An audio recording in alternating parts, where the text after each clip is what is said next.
IKN, Ibu Kota Nusantara, simbol peradaban baru Indonesia, mega proyek ambisius senilai lebih dari 460 triliun rupiah. Tapi di balik megahnya deretan kren dan beton, terselip sebuah realita yang mencemaskan.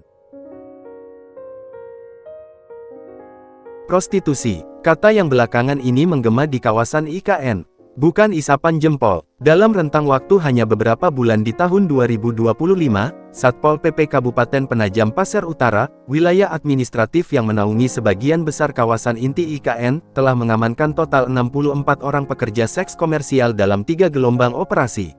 Mulai dari 2 orang, lalu 32, dan terakhir 30 orang perempuan yang diduga menawarkan jasa seksual secara online. Tarifnya, mulai dari Rp400.000 hingga Rp700.000 sekali transaksi. Mereka memanfaatkan aplikasi pesan singkat, media sosial, dan bahkan situs booking online yang tersamarkan. Lantas, mengapa praktik prostitusi bisa muncul di tengah proyek ibu kota masa depan? Jawabannya, karena ini bukan hanya proyek fisik. Ini adalah pergeseran besar manusia, sistem, dan nilai. Sejak proyek dimulai, puluhan ribu pekerja, mayoritas pria, lajang, dan berasal dari luar Kalimantan, bermukim sementara di wilayah sekitar IKN. Kebutuhan biologis dan psikis tanpa fasilitas penunjang membuat mereka rentan terhadap eksploitasi seksual. Di sisi lain, puluhan perempuan PSK diduga sengaja didatangkan dari Jawa, Makassar, hingga Bandung. Ini bukan fenomena individual, ini jaringan.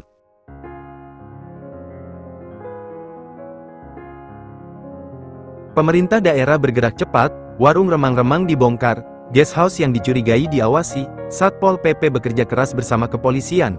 Tapi apakah cukup? Menko PMK, Muhaimin Iskandar, menyebut ini sebagai masalah serius yang harus dicek.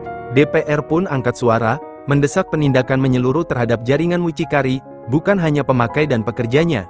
Namun, Kepala Otorita IKN, Basuki Hadimuljono, memberikan pernyataan yang agak berbeda. Menurutnya, ini hanya berita lama yang diproduksi ulang. Bahkan ia menyebut, insya Allah, sekarang sudah tidak ada.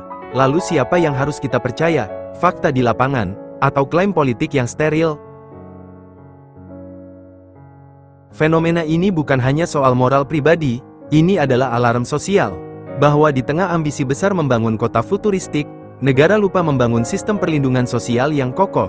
Ketika pembangunan hanya bicara beton, jalan tol, dan smart city, tapi lupa menyediakan pusat pembinaan moral, fasilitas sosial, dan sistem kontrol komunitas, maka prostitusi hanyalah awal dari degradasi yang lebih besar.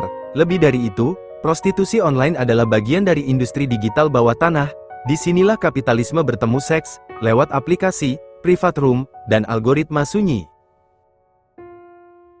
Jika dibiarkan, ini akan merambat.